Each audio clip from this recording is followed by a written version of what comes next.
Shiva Shiva Shiva Shiva Shiva Shiva Shiva Shiva Shiva Shiva Shiva.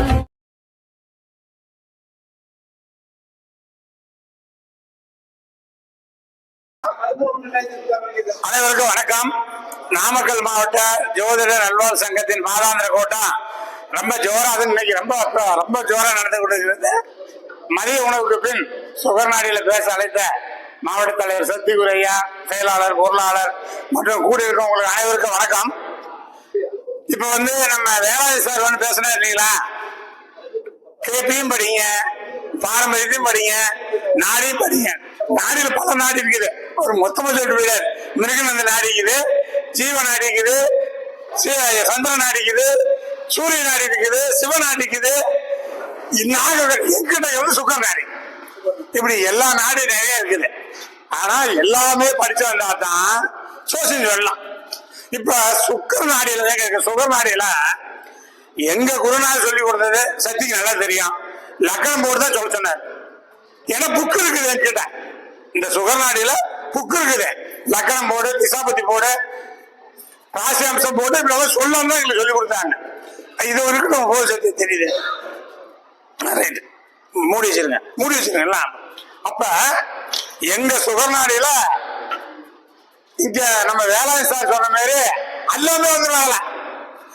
பாரம்பரியமா வந்துடும், நாடியும் வந்துடும், கேபியும் வந்துடும், எல்லாமே வந்துடும். இதுல எல்லாமே கலந்து எங்க சுகர் நாடி. எப்படின்னு கேட்டீங்கன்னா, எங்க சுகர் நாடியில என்கிட்ட நான் சுகர் நாடி என்ன ஜோதிடர் புக் எழுதுகிறேன். அதுல பார்வை முத பேசியே எழுதுகிறான். 1, 5, 9 விசேஷமான பார்வை, 3, 10, 3, 10, 11, 3, 7, 11, 2, 12, இதுவும் 10 பார்வை, 6, 8 பார்வை பொருளாத பார்வை, சைடு குத்துன்னு சொல்லிக்கிறோம். 6, 8 தான். நான் சொல்றேன், 1, 5, 9 சுப பார்வை, 3, 7, 11 மத்திய பார்வை, 2, 12 சம பார்வை, 6, 8 பார்வை பொருளாத பார்வை, 4, 6, 8, 10 தான் மறை பார்வை. அது எங்க சுகர்நாளே எனக்கு சொல்லிக்கிறது. அதுக்கு உதாரணம் எப்படி என்னன்னா, லக்னாதிபதி இருக்கிற இடத்துல இருந்து நீங்க லக்னத்தை விட்டுணும். லக்னாதிபதி இருக்கிற இடத்துல இருந்து 7ஆம் அதிபதி 10 வந்தா கணவன் மனைவிகளும் அண்டர்ஸ்டாண்டிங் வராது. கணவன் மனைவிகளும் அண்டர்ஸ்டாண்டிங் கேது. அவங்க மனைவி கூப்பிட்டாலும் இவனுக்கு அது கேட்காது, கணவன் கூப்பிட்டாலும் பொண்டாட்டி அது கேட்காது. அது போல அந்த மாதிரி ஒரு எங்க முறை இருக்குது. அந்த முறையெல்லாம் நாங்க 100 முறை இதுலயும் சொல்லியாச்சு. MKS அஸ்ட்ரோ டிவின்னு பாருங்க, என்னுடைய டிவி ஜீவா பதிவு பண்ணி வச்சுக்கிறாரு. நான் வாரத்தில் ஒரு வீடியோ போடுவேன். அதுல நல்ல கருத்தை உங்களுக்கு ஒரு 2 கருத்தாச்சும் கிடைக்கும். என்னுடைய வீடியோவை MKS அஸ்ட்ரோ டிவின்னு போட்டீங்கன்னா வாரத்தில் ஒரு 2 கருத்தா வச்சா இது வரைக்கும் நீ கேட்காத கருத்து இருக்கும். இல்லாத சொல்ல மாட்டேன். ஒரே விதிமுறை சொல்ல மாட்டேன். ஒரே விதியில சொல்றதில்ல. அப்படி இந்த மாதிரி எல்லாம் கத்துக்கணும்.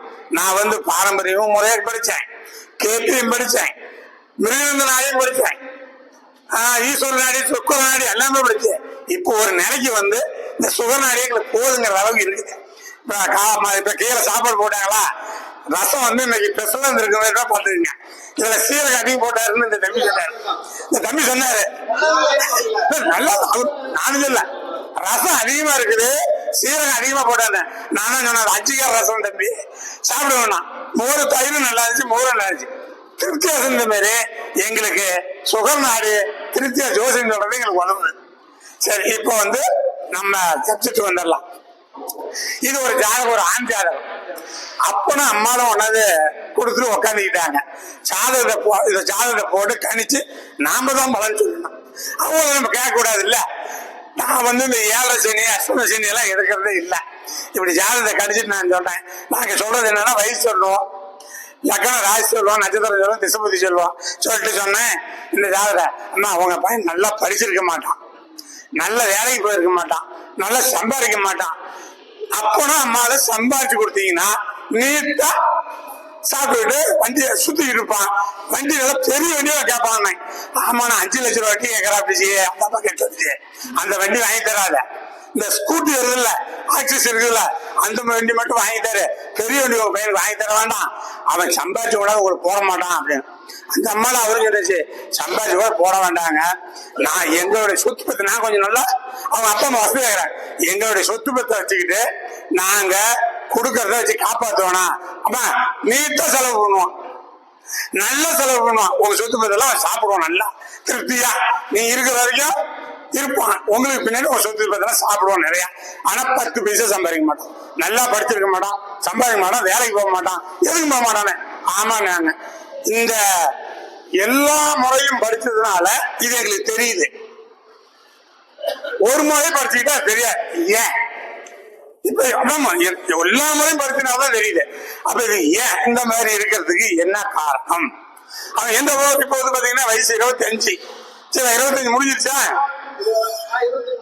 25 முடிஞ்சு 26, 26 வயசுல எங்கன்னா போலாம், உலகம் போல சுத்தலாம், எங்கன்னா போலாம். நானு 25 முடிஞ்சு 26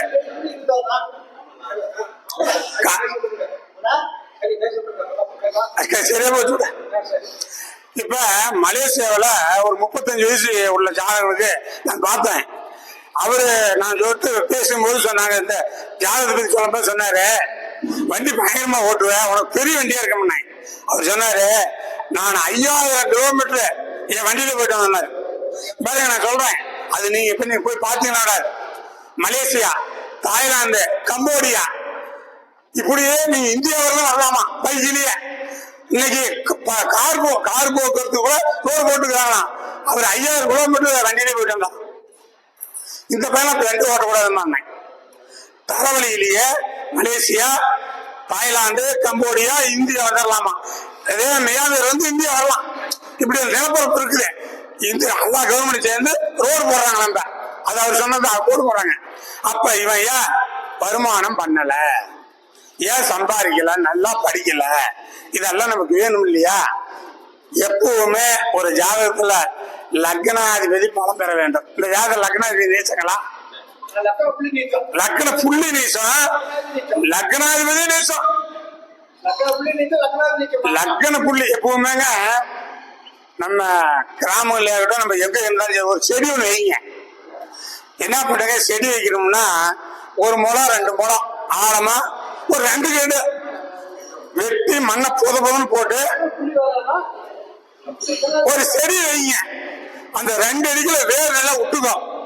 விட்டுக்கிட்டா பாறை வந்தாலோ பாறை கூட உள்ள போயிடும். அதுதான் லக்ன புள்ளி. லக்ன புள்ளி பயம் நல்லா இருக்கணுங்க. லக்னம் வந்து கார்த்திகை 4ஆம் பாகம், அந்த அதிபதி நேசம், லக்னாதிபதி நேசம், ராசி அதிபதி சூரியங்கால் சௌரிய நேசம். பொதுவா சொல்லுவாங்க அச்சம், ஞானம், பயிர்ப்பு, 3 போனவனு இந்த ஜாதகம்னு சொல்லலாம். அது இருக்காது, தப்பான வார்த்தை இல்ல, தப்பான வார்த்தை இல்ல.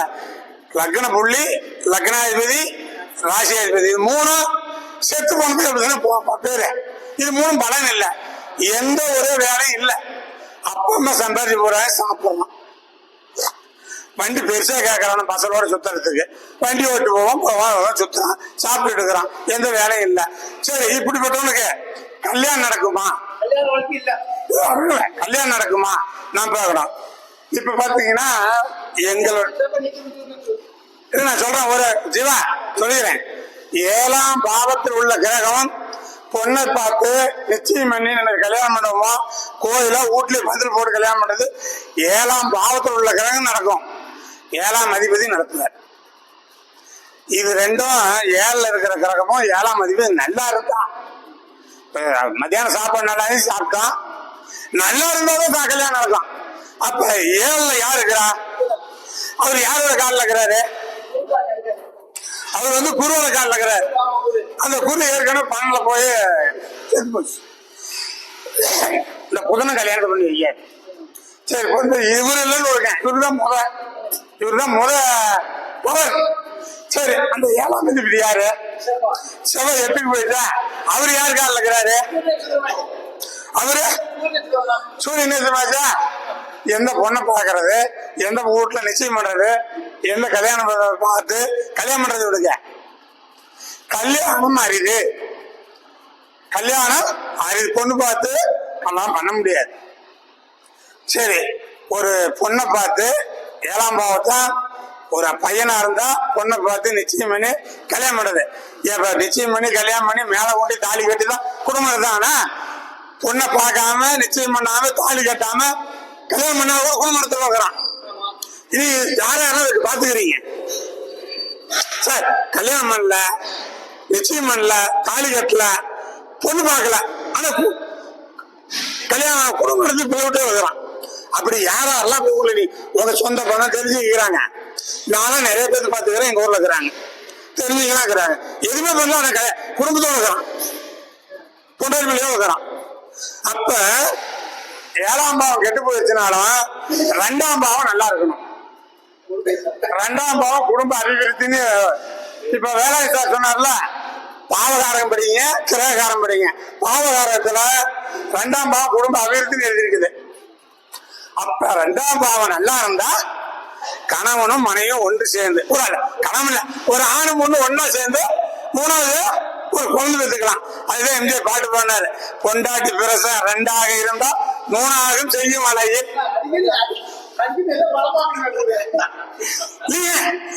அந்த பாடல எதுக்கு பாடுறான்? கடிச்சதுக்கு தான் பாடுறான். அப்ப 2 பேரும் இருக்கிறீங்களா? 3ஆவது அலையில சொன்னா எங்கேயோ ஒரு ஒளி கேட்கட்டும், நமக்கு ஜோசியம் பொருந்தா இல்லையா? வருதா இல்லையா? அப்ப 2ஆம் பாவம் தானே குடும்பம், கணவன் மனைவி நல்லா இருந்தா உள்ள இருக்க முடியும். அப்ப 2ஆம் அதிபதி நல்லா இருக்கணும்ல. 2ஆம் அதிபதி யாரு? அவர் கேட்டு போயிட்டார். நல்ல முறையான பொண்டாட்டி இல்ல, சின்ன சேர்த்துக்கிறதும் இல்ல, வச்சுக்கிறதும் இல்லாத பேச்சு. சரி, அதெல்லாம் வேண்டாங்க. ஆசநாயகி நீங்க எல்லாம் எத்தனையோ பேர் சொல்லுங்க. சத்தியமா 3ஆம் பாவம் தான் எப்படி? அது எந்த உங்க விஷம். 11ஆம் பாவம் தான் ஆசநாயகி சார். 5ஆம் பாவம் ஆசை, 11ஆம் பாவம் ஆசை. 5ஆம் பாவம் குழந்தை மேல வைக்கிற லவ், 11ஆம் பாவம் பொண்ணு மேல வைக்கிற லவ். நம்ம 11ஆம் தேதி நல்லா இருந்தா ஏதோ ஒரு பார்த்து பேசி அவங்களுக்கு கூட சேர்ந்துட்டாங்க, ஒரு குடும்பம் நடத்தலாம் இல்லையா? இல்லைக்கெல்லாம் நடத்தலாம். அவங்க ஒரு குடும்பம் இருக்கும், அங்க போயிட்டு வந்துருவான், அங்க குழந்தை குட்டி கூட இருக்கும். இது 11ஆம் பாவம். அப்ப அது நல்லா இருக்குதா? அப்ப இது இவனுக்கு எந்த ரூட்லயும் கல்யாணம் பண்றதோ, பிள்ளை பெற்றுக்கிறதோ, சின்ன வீடு வச்சுக்கிறதோ, செப்படி வைக்கிறதோ எந்த விதத்திலையும் தொடர்பு இல்லை. அப்ப இன்னொரு சொல்றேன் கேளுங்க, எப்பவுமே லக்னாதிபதி தனிச்சு இருக்கவே கூடாதான். ஒரு கிரகம் லக்னாதிபதி ஒரு கிரகம் வருதா, ஒரு கிரகம் சேர்ந்து இருக்கணும். தனியா இருந்தா அவன் தனியா தான் இருப்பான், ஒட்டாது, எதுவுமே ஒட்டாது. அப்ப எத்தனை விதிகள் வருது பாருங்க. லக்னாதிபதி அது ஒட்டல, 2, 7, 11 இல்ல. 5ஆம் இடம் புள்ளப்பத்துக்கிற பாக்கியமும் இல்ல, எந்த பாக்கியமும் இல்ல. அப்பா அம்மா சம்பாதிச்சு போறாங்க, சாப்பிடுறாங்க, இப்படியே போயிட்டு இருக்குது. அவங்க இப்படி பண்ண நாள் இந்த பையனுக்கு ஒரு கல்யாணம் எப்படி பண்றது, இவனு ஒரு குடும்பம் ஆகணும்ல அப்படின்னு கேள்வி என்ன கேட்டாங்க நேத்து. நான் என்ன சொல்றேன், இப்ப இங்க சொல்ற மாதிரி தெரியுமா? நான் என்ன சொன்னா பாரு, ஒரு கடைக்கண்ணி வெய்யி, அது சொல்லிக்கிற மாதிரி நான் சொல்றேன். ஒரு கடைக்கண்ணி வெய்யி, அந்த கடைக்கு அந்த பையனை கல்லாயில உட்கார ஓனரா வச்சுக்கிறீங்களா, பணம் காய்ச்ச போடுங்க, அதை காட்டி கல்யாணம் பண்ணிக்க பண்ணேன் சார். அப்படித்தான் சொல்லி, சார் இந்த பையன் என்ன கடை வச்சா என்ன கடை வைக்க கூடாது, நான் சொன்ன அந்த கடை வைக்காதான். அவங்க ஒரு கடை வச்சுக்கிறாங்க, அவங்க சொல்லாதுமே அவங்க பாத்துக்கிறாங்க. சார் ஓட்டல் கடை வச்சாங்களாம், ஓட்டல் கடை பெரிய நஷ்டம் ஆயிடுச்சான். நான் சொன்னேன் ஓட்டல் கடை வைக்காத, உணவுக்கு அதிபதி சந்திரன், உணவுக்கு அதிபதி சந்திரன் கெட்டு போயிடுச்சு, அதனால நீ ஓட்டல் கடை வைக்காத. என்ன கடை? எலக்ட்ரிசிட்டி கடை, இரும்பு இயந்திர கடை. இந்த கடை வையே, உங்களோட பணம் கிடக்குதுங்கிற, ஒரு 10 லட்ச ரூபா போட்டு வை, அழியாது குறையாது. என் மேல வியாபாரம் பண்ற கல்யாணத்தை பண்ணீங்க, இப்படித்தான் ஜோதிச்சு அங்க சொல்லணும், இங்க மேடை சொல்லக்கூடாது. அப்படி சொல்றது இல்ல, இப்படி சொன்னோம்னா சங்கடப்படுவாங்கல்ல, அதுக்குன்னா. அதனால இப்படித்தான் அவங்களுக்கு இந்த மாதிரி கடை வச்சுக்க, ஒரு கல்யாணத்தை பண்ணியோடு பண்ணி பொழைச்சுக்கிட்டோம் அப்படின்னு சொன்னோம். அது நடக்கிறதா நடக்கலையா அப்பாற்பட்டது. தீர்க்கமான ஆயுள் உண்டா? தீர்க்கமான ஆயுள் உண்டா? தீர்க்கமான ஆயுள் இருக்கணும்ல சார். தீர்க்காயுள்னா 100 வருஷம். 100 வருஷங்க. ஆயுள் தீர்க்குங்கிறது 100 வருஷம். அப்ப இந்த ஜாதகம் தீர்க்க ஆயுள் உண்டா? இருக்காது. ராகுக்கு பாருங்க, நான் சொல்றேன் கேளுங்க. ராகு கால் கொடுத்த கிரகமோ, ராகு வீடு கொடுத்த கிரகமோ கெட்டு போயிடுச்சுன்னா அந்த ராகு திசையில முடிஞ்சிடும். இந்த ஜாதகனுக்கு தீர்க்கமான முடிவு இல்லை, ஆயுள் இல்லை.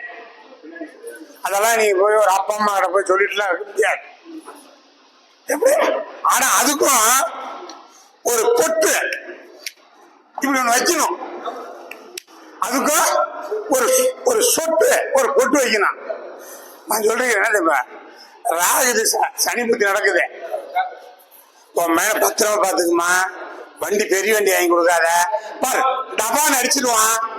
ஏமா ஏதோ ஒரு ஆஸ்பத்திரி செலவு கிலோட்டா இல்ல, ஏதோ ஒரு ஆஸ்பத்திரி செலவு ஏதோ ஒரு ஆனா அதாவது பெரிய வண்டி தராதுன்னு ஒரு பொட்டு ஒரு சொட்டு வச்சிடணும். அது ஏதோ தானிச்சுன்னா அது கேட்பேன். ஏமா அன்னைக்கு சொன்னல ஒரு பொட்டு வச்சு விட்டுக்கிறோம்ல. இப்படிதான் நாசிக்க சொல்லணும் ஜோசியம். இல்ல இருங்க, இந்த மாதிரி ஏதாச்சும் ஒரு சொட்டு வைக்கணும். ராகு திசைக்கு பாருங்க, தனுசு லக்கணம். இது அப்புறமே சொல்றேன். இந்த ஜாதகத்தை மட்டும் முடிச்சலான்னு அது குழம்பிடும். எப்பவுமே ராகு திசை நடக்குதுன்னு வச்சுக்கீங்க, யாருக்கு என்னன்னா ராகு கால் கொடுத்த கிரகமோ, ராகு வீடு கொடுத்த கிரகமோ, நேசம் பெற்ற காலோடு தொடர்பு இருந்தா அந்த ராகு திசையை முடிச்சிருங்க. என்னுடைய கணிதத்துல இந்த ஜாதகம் ராகு திசையை முடிக்கிறதுக்கு முன்னாடி முடிச்சிருவான். ஆயுஷ் தீர்க்கமான ஆயுஷ் இல்லை. அதை போய் நாம அவங்க நீங்க சொன்ன யூடியூப் சேனல் கூட பார்த்தாங்க. அவங்க யூடியூப் சேனல் பார்த்து வராங்க. அதனால இப்படி ஒரு ஜாதகத்தை ஆய்வு பண்ணீங்கன்னா நீங்க பாரம்பரிய முறையில பாருங்க, கேபி சிஸ்டத்துல பாருங்க, நாடியில பாருங்க, எதுல பாருங்க. இதை எல்லாம் கலந்துதான் வரும். எங்க சுகர் நாடியில இப்படித்தான் சொல்லுது. இது அப்படிதான் வரும். இது அப்படிதாங்க வரும். வரவே வராது, இப்படிதான் வரும். அடுத்தது சரி சார், இப்ப கேட்பாங்க எங்களுக்கு குலதெய்வ வழிபாடு உண்டா, எங்களுக்கு குலதெய்வம் எப்படி இருக்கும் அப்படின்னு கேட்டாங்க. 5ஆம் பாவம் தான் குலதெய்வம். 5ஆம் பாவம் குலதெய்வம். இந்த குலதெய்வம்னா யாரு? குலதெய்வம்னா யாருங்க? ஏங்க குலதெய்வம்னா யாரு சொல்லுங்க சார். சிவா சிவா தப்பா கூட சொல்றாரு. குலதெய்வம்னா யாரு என்ன சொல்லுங்க.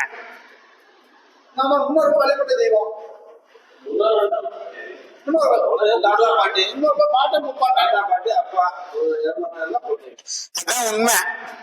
நீங்க குலதெய்வம்னா தனியால ஒரு தெய்வம் வரதில்ல, நம்ம முன்னோர்களை வச்சு சமாதி வச்சு வழிபடுறோம். அதுதான் குலதெய்வம் எல்லா கோயிலுமே. நீங்க மத்த சாமியில விட்டுருங்க, குலதெய்வம் என்ன வச்சுங்க. குலதெய்வம் மன்னாது பச்சியம்மா, எங்க குலதெய்வம் மன்னாது பச்சியம்மா, என் பாட்டும் பாட்டி தான். அதைதான் அங்க வச்சு வழிபடுறோம். உங்களுக்கு தான் வேலையெல்லாம் இல்ல. குலதெய்வங்கிறது நம்ம முன்னோர்கள் பாட்டும் பாட்டி. நான் அரசியல் பேசல, சீமான் சொல்லுவான் முறைய பாட்டுண்டா சிவ முப்பாட்டுண்டா. உண்மை சார், உண்மை. நீங்க ஏதோ ஒரு 19 அடிச்சுட்டு போறேன்னு சொல்லாதீங்க. எனக்கு பச்சையம்மாள் மன்னாது சாமி அது சாமி வந்துருச்சு. 10 தலைமுறை கேட்டாங்க. பச்சையம்மாள் மன்னாது ரிக்கார்ட்ல கவர்மெண்ட் ரிக்கார்ட்ல கோயில் கவர்மெண்ட் எடுத்துக்கிட்டான். பச்சையம்மன் மன்னாது சாமி அப்படின்னு இருக்குது. நான் போய் எங்களுக்கு குலதெய்வத்துக்கு கிடா வெட்டுவேன், கோழி இருப்பேன், பச்சைமலை ஆக்கி வைப்பேன். உங்களை பார்த்து என்ன இஷ்டம், நான் ஏதோ பண்றேன். இதுதான் சீமான் சொல்றாரு. முருகன் பார்த்தேன், சிவனும் பாரு முப்பாட்டுண்டா. அதான் உண்மை. சரி, இந்த பார்த்தேன் முப்பாட்டேன் அது எந்த பாவம்? 5 தான் பார்த்தேன். 9ஆம் பாவத்துக்கு 9ஆம் பாவத்துக்கு 9 நம்ம பார்த்தேன். 9ஆம் பாவத்துக்கு 9ஆம் பாவம் பார்த்தேன். அப்பாவுக்கு அப்பா நம்ம பாட்டு வழிபடுறோம். சரி, இவனுக்கு குழந்தைங்க உண்டா? என் அப்பா இல்லாத என் பாட்டோட நான் பிறந்துருப்பா வந்துட முடியாது. ஆனா அது தொடர்பு இருக்குதா? ஏமா ஒரு சத்தம் கம்மியா பேசுமா. அப்ப தொடர்பு இல்ல அந்த ஜாதகம் குழந்தை எப்படி இருக்குது வழிபாடு உண்டா எப்படி செய்யறாங்க? நான் சொன்னேன் உனக்கு 3-4 தெய்வம் இருக்கும், இதை பண்ணலாமா அதை பண்ணலாமா, எதுவுமே பண்ணாதம்மா. அவங்க பங்காளிங்க என்ன பண்ணிக்கிறாங்க, 3 கோயில் கட்டிவிட்டாங்க. போட்டி ஒண்ணு அவர் சொன்னதுதான் போட்டி. அவர் சொல்றாரு செய்தியாண்டு ஒரு கோயில், மாதுன்னு ஒரு கோயில், முத்துன்னு ஒரு கோயில், 3 குழந்தைங்க. இந்த குழந்தைக்கு போனா அவன் பங்காளி போச்சுக்கிறான், அங்க போனா அவன் போச்சுக்கிறான், அவன் போச்சுக்கிறான். எதுக்கு வழிபடாதியா, நீ எதுவுமே வழிபடாதையா, அங்க போவாத. சார் ஒரு ஜாதகத்துல 5ஆம் அதிபதி கெட்டு போயிடுச்சுன்னா குழந்தைய வழிபாடு பட்டீங்கன்னா உங்களுக்கு பிரச்சனை வந்துருச்சு. ஐயப்ப மலையில ஆடிட்டு இருக்கிறார், நீங்க கேட்டுக்கலாம். அவருக்கு 5ஆம் அதிபதி கெட்டு போச்சு, அவரும் அவர் மனைவி ஜாதகம் பார்க்க வந்தாங்க, ஐயப்ப மலையில ஆடிட்டு இருக்கிறாரு. அவரோட சொன்ன குழந்தைய கோயில் போட்டீங்கன்னா வரவழி ஆக்சிடென்ட் வந்த வரவழி ஆக்சிடென்ட் கால் போச்சுட்டாரு. 5ஆம் அதிபதி கெட்டு போயிடுச்சுன்னா குழந்தைய கோயிலுக்கு வழிபட்டீங்கன்னா சோழி முடிஞ்சிடும். இவங்க போறதில்ல, கோயிலுக்கு வழிபாடே இல்லை. 5ஆம் அதிபதி 5ல ஒரு 5ல நீச்சம் 5ஆம் அதிபதியும் கிரகம் கெட்டு போச்சு, குழந்தை இது போறதெல்லாம் வழிபடுறது விட்டான். இந்த 3 பேர் கோயிலுக்கு அவனை முன்னாடி அவனுக்கு நான் எதுக்கு வல்ல விட்டாரு அவரு. இந்த குழந்தை வழிபாடு சரி என்ன பண்ணலாம், இஷ்டத்தை எது வழிபாடு ஏதோ கும்பிட்டானும்ல, மன ஆறுதலுக்கு ஒரு கும்பிட்டானுல, இஷ்டத்தை வழிபாடுப்பா, உனக்கு இஷ்டத்தை கும்பிட்டுக்க அப்படின்னு சொல்ல முடியும். நைட்டு ஒரு சோசியம் பார்த்தேன் மெட்ராஸ்ல இருந்து, 80 லட்சம் ரூபாய் கடன் இருக்குது. இது கட்டத்துக்கு என்ன வழியா, நாளை கலகட்டி தருவேன் சத்தியமான சொன்னாங்க. நான் கலகட்டி தருவேன். இந்த இந்த கோமதி ஒரு அவன் நேர்லயே வந்தான், எனக்கு 75 லட்சம் கிடைக்கிறது, நான் கலகட்டி தருவேன்னா இது என்ன எங்களுக்கு சோசிக்கிற ஏற்பது கடாங்கனியா. நான் சொன்னேன் கடன் கட்டுறதுக்கெல்லாம் பரிகாரம் சொல்றதோ கட்டி விடுறதோ என்னால ஆவார், உனக்கு இவ்வளவு கடன் இருக்குது, ஆனா கட்ட முடியுமா அப்படின்னு கேளு. இல்ல கட்ட முடியுமா கட்ட முடியாதுன்றாரு. சார் யாருக்காலும் சரி 11ஆம் இடம் கெட்டு போச்சுன்னா கடன் கட்ட முடியாது, மானம் கெட்டு தான் போவான். நீங்க என்னென்ன வச்சுக்கீங்க, ஒருத்தன் கடன் வாங்குறான்னா 6ஆம் பாவம் புதன், கடன் மரியாதையே கட்டுறான்னா 11ஆம் பாவம். இந்த 11ஆம் பாவம் கெட்டு போயிடுச்சுன்னா அவன் கடன் மரியாதையே கட்ட முடியாது. அவனை பேசுவாங்க திட்டுவாங்க. அப்ப நைட்டு கேட்ட அப்படி இந்த கடன் உனக்கு இவ்வளவு கடன் இருக்கும், கடன்லாம் நீ கட்டு, உனக்கு ஜாதகம் கட்ட முடியாது, அதுக்கு என்ன பரிகாரம்? நான் பரிகாரம் சொல்றதில்ல, நான் உனக்கு கடன் கட்டித்தர போறதில்ல, எனக்கே நான் சம்பாரிச்சு ஓனது ஜாதகம் பார்த்தா நான் போட இருப்பேன், உனக்கு எப்படி கடன் சத்தியமாக சார் போதுக்கு சொல்லி விட்டான். அதனால ஒரு ஜாதகத்துல 11ஆம் பாவம் பலமா இருந்தால் அவனுக்கு கடன் வாங்கினால் கட்டிடுவான், நீட்டா கட்டிடுவான் கடன். அப்ப 11ஆம் பாவம் நல்லா இருந்தாலும் கடன் கட்ட முடியும். ஏன் 11ஆம் பாவத்தை கடன் கட்டத்துக்கும் 11ஆம் பாவத்துக்கு என்ன கஜானா சேமிப்பாங்க. அங்க உங்களுக்கு நல்லபடியான கிரகம் தான் கட்டி போடலாம். இப்ப ரிஸ்ப லக்கணம் 11 சுக்கரங்குதா யாருக்காச்சும் கடனே வாங்க மாட்டான். ரிஸ்ப லக்கணம் 11 சுக்கரன் கடனே அவனை புறந்து இன்ன வரைக்கும் கோடீஸ்வரன் ஆகலாம். 11ஆம் பேச்சாச்சே இருக்குது. எந்த ஒரு ஜாதகத்திலையும் 11ஆம் பாவம் நல்லா இருந்தா அவன் கடன் வாங்க மாட்டான். அவன் கடன் வாங்கினா கட்டுவான், மரியாதையை கட்டி விடுவான்.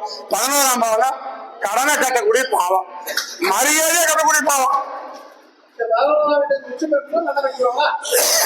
இப்ப ரிஸ்க் லக்கணமா 11ஆம் அதிபதி இங்க உச்சம் பெற்றா கூட 8 பழுத்த லாபம். இதுக்கு என்ன அர்த்தம்? 8 பழுத்த லாபம் அப்படின்னாங்க. இப்ப வாழைப்பழம் சாப்பிட்டு வச்சு வைக்கலாம், 8 காய் சாப்பிடுவியா? குரு 3ல உச்சம் பெற்றாலும் பலன் இல்லை. அந்த குரு 3ல உச்சம் பெற்றும் பலன் இல்லை. ஆனா அந்த குரு 3ல உச்சம் பெற வேண்டாம், 5ஆம் பாவத்திலேயோ 9ஆம் பாவத்திலேயோ 9ஆம் நீச்சமாயிருவாரு, 11ல ஆட்சி வீட்டையும் இருந்தாலும் ஒரு அவர் இருக்கக்கூடிய இடத்துல அவர் நின்ற வயசுல நல்லா இருந்தா கடன் கட்டி விடுவார், எல்லாம் கடன் கட்ட முடியாது. அப்ப நமக்கு கடனை கட்டக்கூடிய பாவம் 11ஆம் பாவம். அந்த 11ஆம் அதிபதி நல்லா இருக்கணும். 11ஆம் பாவத்தில் நல்ல கிரகம் இருந்தா கடன் வாங்கலாம், கட்டலாம். சரி, கடனே இல்லை சார், நான் பிறந்தது கடன் வாங்கல, நான் பிறந்தது கடன் கட்டல, நல்லா இருக்கிறேன் அப்படின்னு எத்தனை பேர் பார்த்துட்டு போயிருவீங்க? யாராலும் இருக்கிறாங்க. நீங்களாம் கூட இருக்கலாம், நான் கடனே வாங்கினது இல்லையா. என் சொந்தக்கார ஒருத்தர் கடனே வாங்கினது இல்லைங்கிறார். கடனே வாங்கல சார், எப்பவுமே வாங்க 70-80 வருஷம் முறைகிறார். அப்படிப்பட்ட ஜாதகம் யார் பார்த்துக்கிறீங்க? Very good. உங்க ஐயா ஜாதகத்துல ஞாபகம் இருக்குவா? உங்க ஐயா ஜாதகம் சொல்ல முடியுமா? நான் சொல்றேன். 6ஆம் அதிபதி பலம் பெற்று 6ஆம் அதிபதி இன்னென்ற நட்சத்திர கெடாம இருந்து அவரு ஒரு நல்ல திரிகோணம், கேந்திர திரிகோணத்துல இருந்து 11 கூட பலம் பெற்று நல்லா இருந்தா கடன் வாங்க மாட்டாங்க, கடனே வாங்க மாட்டாங்க. கடன் நிறைய பேர் இருக்கிறாங்க, கடன் வாங்காதே பழப்பாங்க. அதுக்கு 6ஆம் பாவம் தான் கடன், புதன் கடன்காரன். இந்த 2 கிரகம் நல்லா இருந்தா ஒரு ஜாதகத்துல கடன் வாங்க மாட்டாங்க, மேக்சிமம் கடன் வாங்க மாட்டாங்க. வாங்குவாங்க, கடன் வாங்கினா மரியாதையா காது வச்ச மாதிரி கட்டி விடுவாங்க. 11ஆம் பாவம் கட்டி போச்சுன்னா கடன், நீ ஊரெல்லாம் உலகம் அதே தெரியும்.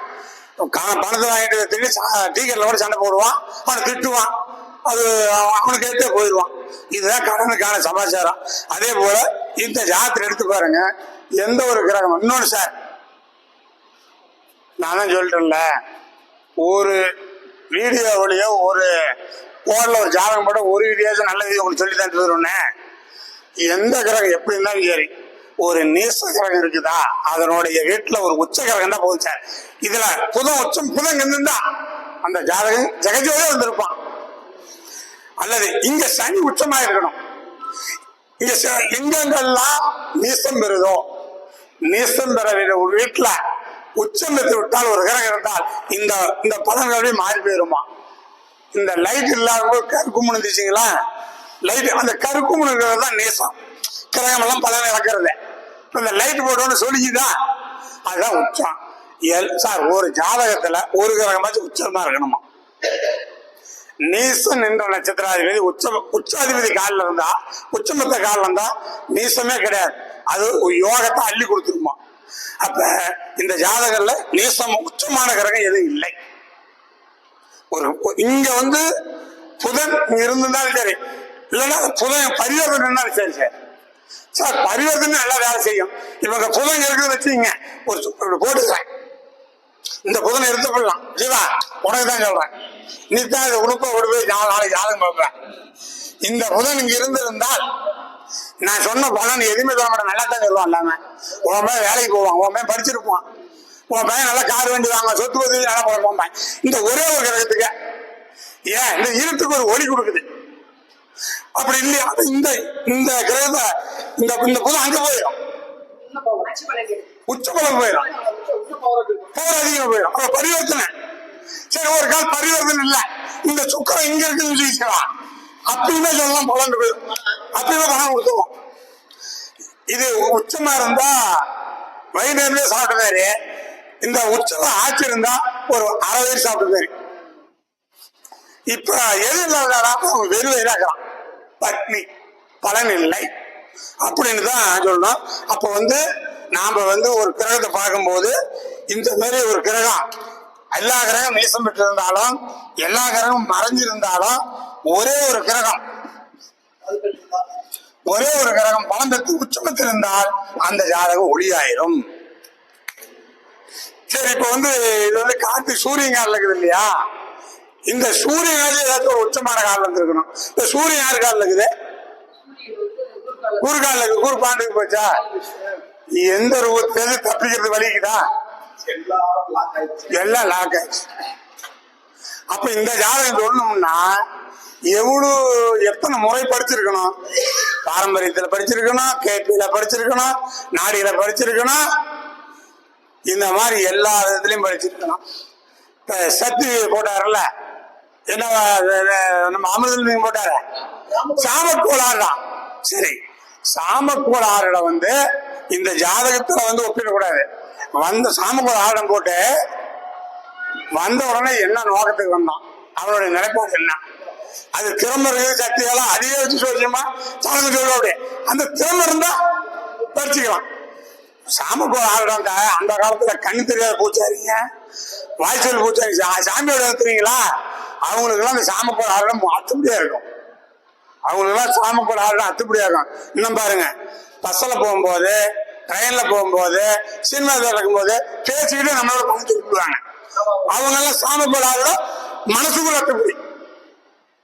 அத வந்து ஒப்பிட்டு பார்த்துக்கலாம். நீங்க வந்து எதுக்காக வந்தான் அப்படின்றது பார்த்து சொல்லிவிடலாம். அப்ப சாமக்கோள் ஆறு இடத்துல விவசாயிகளுக்கு அற்புதமா பிறந்தோம் வராங்க. மாடு வாங்கலாமா, அதான் கேள்வி. அதுக்கு தான் நீங்க ஜோசியத்துல போட்டு பயன்பாடு பண்ணுவீங்க. சாமக்கோள் ஆறு 4ஆம் தேதி சொல்ல 4ல கவிப்பு இருக்குது, 4ஆம் தேதி வெட்டுக்கு போச்சு, மாடு வாங்காதப்பா, ஆடு மாடு வாங்காது, வண்டி வாங்கலாம், இந்த வருஷம் வாங்காத, அடுத்த வருஷம் வெட்டி வரலாம். 4ஆம் இடத்துல நல்ல கரக 4 கூட நல்லா ஆடு மாடு வாங்க. 6ன்றது அந்த மாரி கேள்விதான்.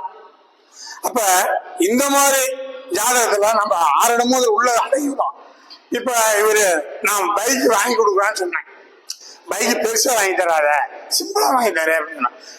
இப்ப பைக் வாகனத்தை பத்தி பேசணும், என்ன பண்ணணும், 4ஆம் இடத்தை எடுத்துக்கணும். 4ஆம் அதிபதி கேந்திர திரிகோணத்துல இருக்கணும். அவரு நின்ற வச்சுட்டு ஆட்சி வச்சுட்டா எந்த வாகனத்தை ஓட்டிட்டு போனாலும் போலாம். நான் வந்து கிளாஸ் போடுறேங்க. நம்ம சுந்தரா கேபி சுந்தராமல் பிறந்தார் இல்லைங்க, அந்த ஊர்ல ஒருத்தர் அந்த பழைய காலத்து புல்லட் இருக்குதுல்ல, டீசல் புல்லட்டு, சண்முகன் வருது, அங்கிருந்தே வந்துடுறாரு வண்டியிலேயே, குடும்பம் வர்றாரு, அவங்களுக்கு வர்றாரு, கிளாஸுக்கு வர்றாரு. அப்ப அவங்களும் முரட்டுத்தனமா இருக்கணும். 4 கூடிய கிரகம் மலமாக இருக்கணும் சார். 4ஆம் அதிபதி நின்ற நட்சத்திர அதிபதி கேந்திர திரிகோணத்தில் ஆட்சி வச்சு போட்டுதான் வண்டி எடுத்துட்டு எங்கதான் போவான். வளவன் இன்னொரு பாருங்க, இதை சொல்றேன், இந்த பையன் வண்டி எடுத்து போய் விட்டு அடி நிறைய பேர் அடிபட்டு இருக்கான். அவங்க அம்மா சொன்னது, ஏன்னா 4 கூட இடம் கெட்டு போச்சுல, வண்டியை ஓட்ட சார் போதும் சொல்லி. அது போல இந்த மாதிரி நீங்க வந்து எல்லா முறையும் ஆய்வு பண்ணாதான் ஜோதிடம் சிறப்பா சொல்லலாம் அப்படிங்கிறது என்னுடைய கருத்து இல்ல. வேளாண் சார் சொல்லுவாரு, சத்து சொல்லுவாரு, நவசார் சொல்லுவாரு, இப்படி சொல்லுவாங்க. அதே போல இன்னொரு சொல்றேன், எனக்கு வேளாண் சார் நவசாத்தியும் பேசுவேன், சக்தி பத்தி முழுசா தெரியும். சக்தி கிட்ட இல்லாத புக்கே கிடையாதுங்க. அவ்வளவு புக்கு வாங்கி வச்சுக்கிற சக்தி அல்லவே படிக்கிற. அப்படி எனக்கு சொல்லிக் கொடுக்கக்கூடிய எங்க குருநாதர் அங்க ஒரு நூலை பத்தி சொன்னா உடனே சக்தி எடுத்து ஆன்சர் சொல்றேன். அப்படியா அவர்கிட்டயும் 1000 2000 கணக்கான புக்கு இருக்குது, சக்திகிட்டே இருக்குது. இதுல அதிகமான புக்கு வச்சுக்கிற சோசியக்கார யாராச்சும் சொல்லுங்க. நான் வச்சுக்கிறேன் சார், என்கிட்ட ஒரு 500 கணக்கான புக்கு இருக்குது, சத்துக்கிட்ட 1000 புக்கு இருக்குது, எங்க குருநாதர்கிட்ட 2000 புக்கு இருக்கும். நாளைக்கு வாங்க, நான் அள்ளி கொட்டுறேன். என்கிட்ட புக்கு 500 புக்கு மேல இருக்குது.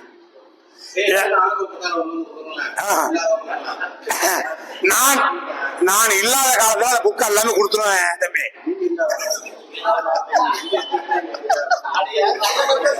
இல்ல சிவா உண்மை முக்கியமான விஷயம் சொல்லணும். அதை ரொம்ப நாளா ரொம்ப சொல்லவே விட்டுட்டோம். நம்ம சங்கத்துல வந்து பாத்தீங்கன்னா ஆரம்பத்துல கேபி ஜோதிடர் அதாவது கோபால் சார் வந்து பாத்தீங்கன்னா நம்ம சங்கத்துல மெம்பரா இருந்தாரு. அவர் வந்து இபில இருந்து ரிட்டையர் ஆனவரு. கேபில ரொம்ப ஃபர்ஸ்ட் கிளாஸா வந்து பக்கமா சொல்லுவாரு. அவர் நிறைய ஜோதிட புத்தகங்கள்லாம் வாங்கி வச்சிருந்தாரு. இப்ப அவருக்கு ரொம்ப ஏஜ் ஆயிடுச்சு. மோகன் கோபால் சார், ஓகேங்களா, அவரு ரொம்ப ஏஜ் ஆயிடுச்சு. அதனால வந்து பாத்தீங்கன்னா அவரு நம்ம போன வருஷம் சங்க ஆண்டு விழா முதல் நாள் கூப்பிட்டாரு. நான் இனிமேட்டு இருக்க மாட்டேன் தெரியல சக்தி, என்கிட்ட இருக்கிற எல்லா புக்கையும் உங்க சங்கத்துக்கு நான் வந்து பார்த்தோம் டொனேஷன் பண்ணேன்னு சொல்லிட்டு ஒரு 200-250 புத்தகத்தை நம்மளுடைய சங்கத்திற்காக அவர் கொடுத்திருக்காரு. அவருக்கு நம்முடைய சங்கத்தின் சார்பாக மனமார்ந்த நன்றிகளையும் வாழ்த்துக்களையும் நீண்ட ஆயுளையும் கொடுத்து அருமையான ஜோதிட ஆய்வாளருங்க, ஓகேங்களா. அந்த புக்கு வந்து நம்ம ரூம்லதான் வந்து பாத்தீங்கன்னா இருக்கு. ஃபியூச்சர்ல இது மாதிரி புத்தகங்கள்லாம் வந்து கலெக்ஷன் பண்ணி நம்ம சங்கத்தின் மூலியமாக ஒரு ஜோதிட வந்து பாத்தீங்கன்னா கண்டிப்பாக ஆரம்பிப்போம். எல்லா ஜோதிடத்தும் பயன்படும். அந்த மாதிரிங்க நானும் சொல்றீங்க, நான் எழுதின புக்கு, என்னுடைய சூட்சமங்கள், நான் வச்சுக்கிற புக்கு எல்லாமே நான் நல்லா இருக்கும்போது எடுத்து கொடுத்துருவான் இருக்கிறேன். நான் நிறைய பேருக்கு டிசைட் பண்ணி வச்சுக்கிறேன், எல்லாத்தையும் எடுத்து கொடுத்துருவேன். அவரு எடுத்து கொடுத்துருவேன். நான் இறுதி காலத்துல ஒரே புக்கு வச்சுக்க மாட்டேன், எல்லாம் மக்களுக்கு எடுத்து கொடுத்துருவேன். நம்மளுடைய ஜோதிட கலை இந்த மேடையில பேசுற மாதிரி நம்ம மாணவர்கள் ஆண்டுதோறும் வருஷமெல்லாம் பேசணும், அதை நான் கொடுத்துட்டு தான் போவேன். இதுவரைக்கும் பொறுமையா கேட்ட உங்களுக்கு அனைவருக்கும் நன்றி கூறி விடைபெறுகிறேன். நன்றி, வணக்கம்.